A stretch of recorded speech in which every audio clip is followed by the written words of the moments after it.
What is up, my fellow Barrel Nation? Arrow the Barrel back here bringing you another video, and just a couple of things I want to get through before I begin this video. So first of all, I really love how the thumbnail of this video really turned out how to be. It's just a lot of characters just like jumping and fighting for the Smash invitation, and that's why I wanted to make this this competition. So like basically, whoever can name all 10 of the fighters all 10 of the characters that appear on this thumbnail will get a free shout out on my next video, guaranteed. So basically, I'll repeat. So whoever names this 1, 2, 3, 4, 5, 6, 7, 8, 9, 10, all 10 of those fighters in the thumbnail will get a guaranteed shout out in my next video. So just comment down below what those 10 characters, or what at least most of what the characters are. It doesn't have to be all 10, but at least most of them. And yes, yeah, whoever is the first person to do that, I'll check who's the first one. And whoever the first one is will get a shout out in my next video. If not, my second to the next. So yeah.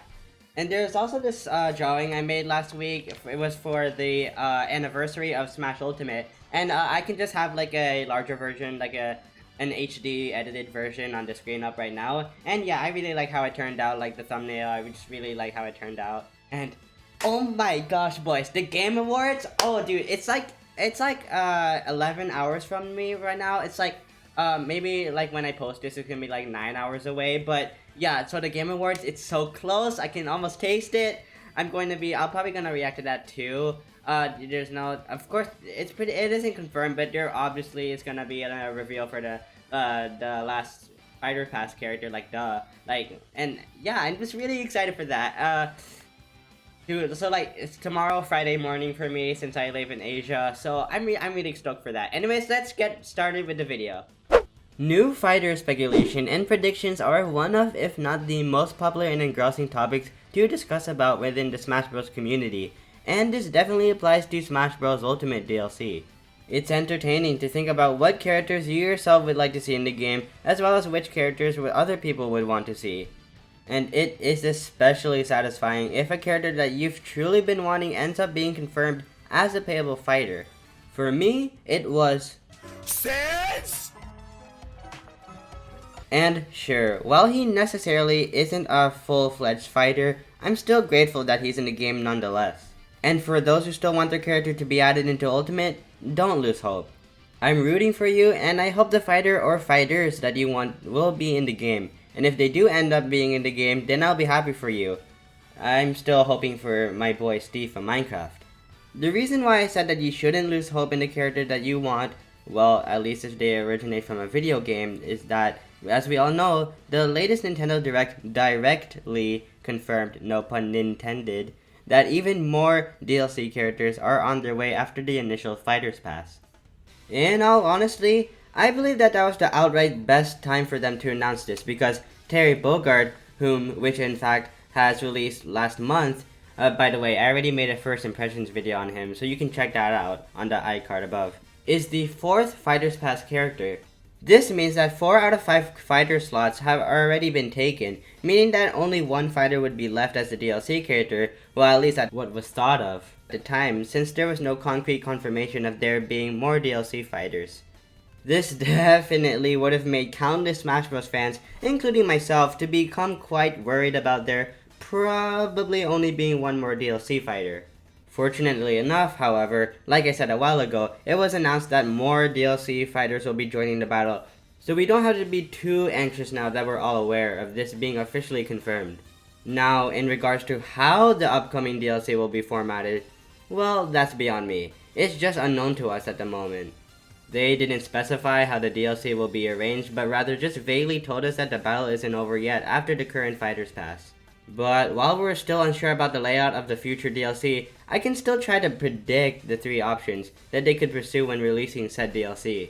Option number 1. They do the exact same thing and release yet another Fighters Pass after the already existing first one.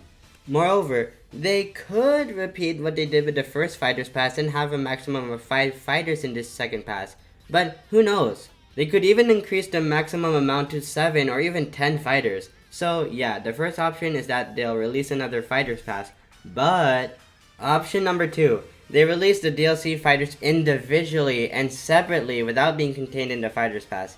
This is pretty much the exact same thing that they did with the DLC of Smash 4. They also technically did the same thing with Piranha Plant and Smash Ultimate. And finally, option number 3. They do, well, both. They put another Fighters Pass and separate individual DLC fighters that aren't contained in the Fighters Pass. They pretty much done this, as Piranha Plant was an individual fighter released separately from the current Fighters Pass we have now. They can just repeat the same process with the upcoming DLC. Not to mention, the Fighters Pass could even be themed around Echo Fighters or exclusively Nintendo IPs. Ooh, please add Octolings and Shadow. Those are my most wanted Echo Fighters. But now that we've covered the likely possible outcomes for the upcoming DLC, though of course if you have any ideas on how the DLC will be formatted, you may leave them in the comment section. It's finally time to get into the main topic of this video, and that is whether or not we will be getting a second Smash Bros. Fighter Ballot for Ultimate's DLC. The reason why I didn't include the Fighter Ballot as one of the format options is because the Fighter Ballot itself can be applied to all of the formats. You see, the Fighter Ballot could actually be used for 1 or 2 or even all of the Fighter Pass slots. They could use the last slot for the Fighter Ballot, or the second to the last slot, or who knows, maybe even all of the slots. The Fighter Ballot can be applied to the second option, releasing the DLC individually, because of course, the Fighters Pass can be released separately, just like how it was in Smash 4.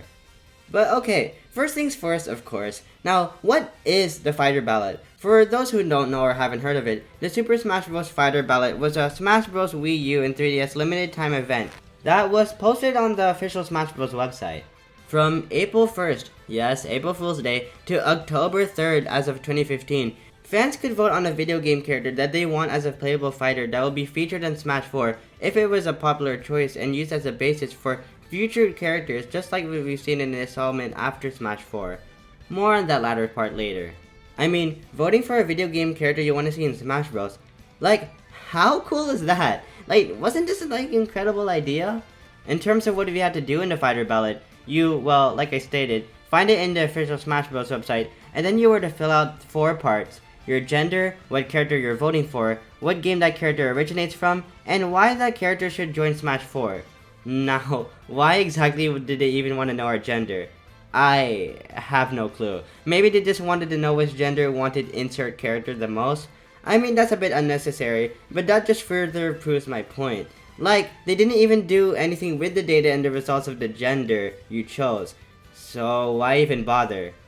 They even mentioned which country wanted insert character the most instead of which gender, and even that wasn't listed as one of the fields to fill out?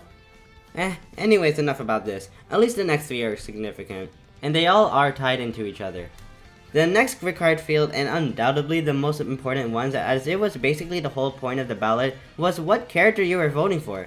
From Rayman to K. Rool, yeah, you could pretty much vote for whoever as long as they're a video game character. They used Cat Mario as an example. Like that's ever gonna happen. And since Cat Mario is from a video game, that's where our next part comes in. Ah yes, what game they come from. The example that they provided was Super Mario 3D World, since, you know, that's where Cat Mario originates, of course. Another example of this part would be that if you were to vote for Dante, you would say that he is from the Devil May Cry series. The last part to fill out was why you wanted your requested character to be in Smash. These reasons could range from you liking their design, to believing that they would have great moveset potential, to being a fan of their franchise, or even just pander to your nostalgia due to having a handful of childhood memories of the game that character originates from. Though, if the Fighter Ballot were to be ongoing as of this day, then it would come to all of us as no surprise if people were to say that their reasoning for wanting a character is because of a meme. Dabbling on my own personal experience with the Fighter Ballot, I can safely say that I have a couple of fond memories with it. I recall joking around with my friend about wacky characters joining Smash because of all the powerful potential of the Fighter Ballot. But if I were to touch up on what characters I voted for specifically, oh boy does it get interesting to reminisce. I remember voting for 2 characters specifically, and one of those characters I voted for were actually Ice Climbers. At first, this seemed like a reasonable character to vote for, especially since they were cut from Smash 4. Until you remember that they weren't brought back due to the 3DS hardware limitations.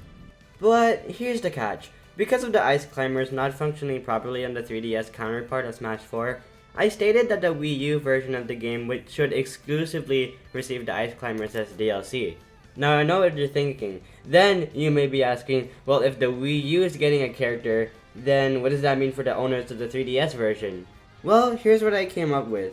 Since the 3DS wouldn't be getting the ice climbers as DLC, unlike the Wii U, I came up with an idea for them to release an entirely different character like Wolf or Young Link that would actually function properly on the 3DS version of the game to make things more fair.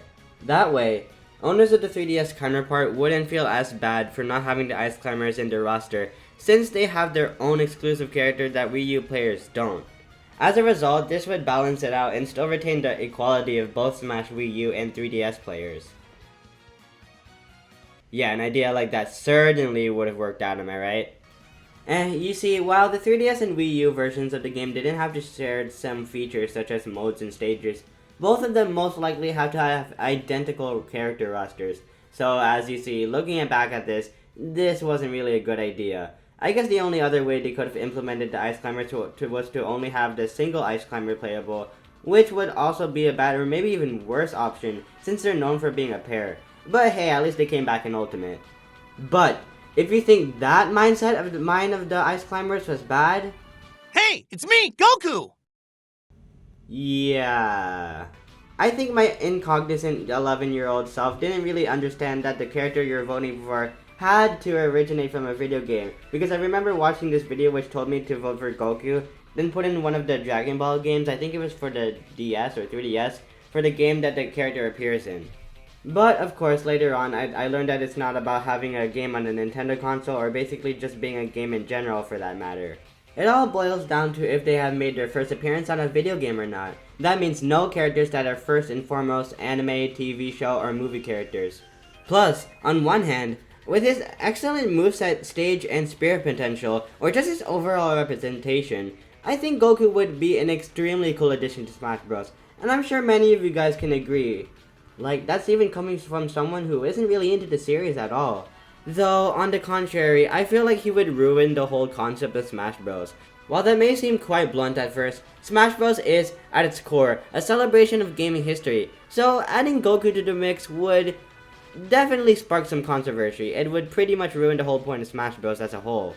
And that doesn't just apply to Goku, I'm not just looking at him. That also applies to non-video game characters in general, like movie or comic book characters. It's pretty much a love-hate relationship. It'd be satisfying, but nerve-wracking at the same time. It's blessed, but also cursed. Again, I'm certain plenty of you guys can concur with me here. But hey, at least we can recreate Goku with the Ryo Sakazaki Mii costume. Sorry, I kinda got off topic with all of this, but alright. Will there be a second Fighter Ballot? It's hard to tell, but it's definitely possible, of course.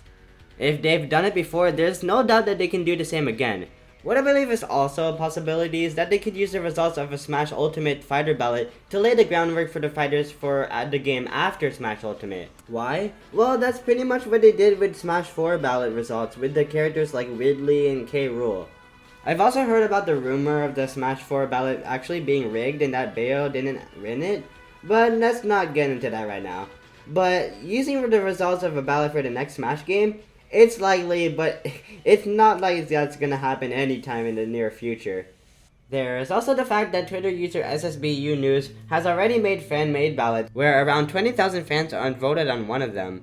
Some of the popular characters in this ballot include Sora, Steve, Doomslayer, and Crash Bandicoot, just to name a few of my favorites.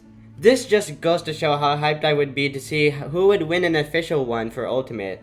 But will an official second fighter ballot ever come to a reality? Well, it's possible, but all we can really do is just wait and see. So, in conclusion, the whole idea of a Smash Ultimate, Smash Bros. Fighter Ballot in general, is incredibly admirable in my opinion. It truly is the definition of listening to the fans, or listening to fan feedback, or basically just giving the fans what they want. Well, giving the fans what they want, as long as a video game character, people! But, will an official Smash Ultimate Fighter Ballot ever see the light of day? Only time will tell. Let's just hope it happens, because there seems to be a lot of potential with one. And that better mean that my boy Minecraft Steve makes it in. Minecraft Steve gang, rise up! And that leaves us with our 3 viewer questions for this video. So firstly, do you think that there will be a second Smash Bros. Fighter Ballot? And sorry, yeah, I know I made a typo in this one with SSB. It was supposed to be SSB instead of SBB, but whatever. So, and number 2, if there happens to be one, who will you vote for that second Smash Bros. Fighter Ballot? And number 3, who did you vote for in the Smash Bros. 4 Fighter Ballot? Because I already shared who I picked. They were Goku and Ice Climbers. But I want to hear what you think. So answer all these in the comment section down below, because I want to hear what you all think. And if you did enjoy this video, please consider subscribing and liking this video if you enjoyed it. And also, yes, I'm super hyped for the Game Awards. I'll see you guys there. And yeah, the script took quite a while to make for this video. This is actually my first ever fully scripted video, and I'm happy to how it turned out. Like the hard work just paid off. And yeah, so if you have any fan art to submit to me, oh my gosh, that was such a mouthful. If you have any fan art you want to submit to me, you may submit them via Twitter, Instagram, or Discord, and you will get a shout out in my video. And yeah, I'll see you guys in the Game Awards. I'm super hyped for that. And Smash Bros. Ultimate better win Game of the Year, and I'll see you guys later. Peace out. Arrow the Barrel signing out.